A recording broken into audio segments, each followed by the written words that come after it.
რუსეთში მქონდა შემოთავაზება ოფერი გადმომიგზავნეს. მაგრამ მე უარი ვთქვი მაგ ოფერზე. ანუ ესე ვთქვა დავბლოკე ოფერი და არ წავედი სათამაშოდ რუსეთში. და სადღაც მაგ ოფერის შემდეგ ერთ კვირაში მომივიდა ალაშკერტიდან, სომხეთიდან მეორე ოფერი და იქით წავედი. სხვა რამე იყო ისეთი საქართველოში. საქართველოში აი ხა გამინაწყენდებიან ქუთაისის ტორპედოს გულშემატკივრები. დღემდე ახსოვთ რომ ქუთაისის ტორპედოში ვთამაშობდი, ერთ-ერთი წამყვანი ფეხბურთელი ვიყავი, მოვიგე ყველაფერი ქუთაისის ტორპედოში, მართლა მაგრამ მახსენდება ეგ დრო. ქუთაისში ძალიან ძლიერი გუნდი ყავდა. ამის შემდეგ როდესაც მე ქუთაისში ვთამაშობდი, ოფერი მომივიდა დინამო თბილისიდან. ახლა წარმოიდგინე როგორი სიტუაცია აქვს დინამოს და ტორპედოს შორის.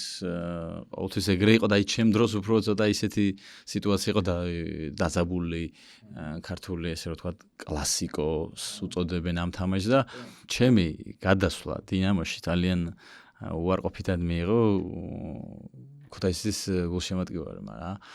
და დღემდე ახსოვთ ეგ ხო და უბრალოდ ჩემთვის ძალიან დიდი მნიშვნელობა ჰქონდა, ყოველთვის ოცნება მქონდა დინამო თბილისის მაისურით გამოსულიყავი მე თამაშა და აი წარმოიდგინე როცა თამაშობ ტორპედოში და გაქვს ოფერი დინამოდან.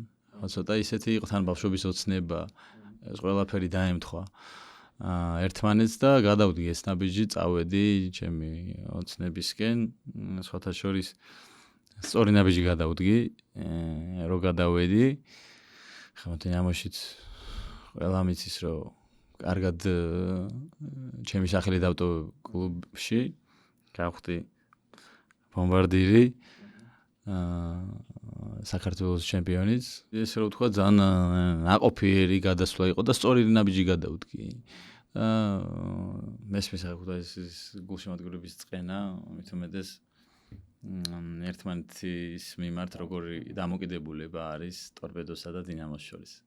სრული ვიდეო ნახე Newsmakers-ის YouTube არხზე. თუ მოგეწონა ეს ვიდეო, დაალაიქე და გამოიწერე არხი, რომ არ გამოგჩეს შემდგომი საინტერესო სიახლეები.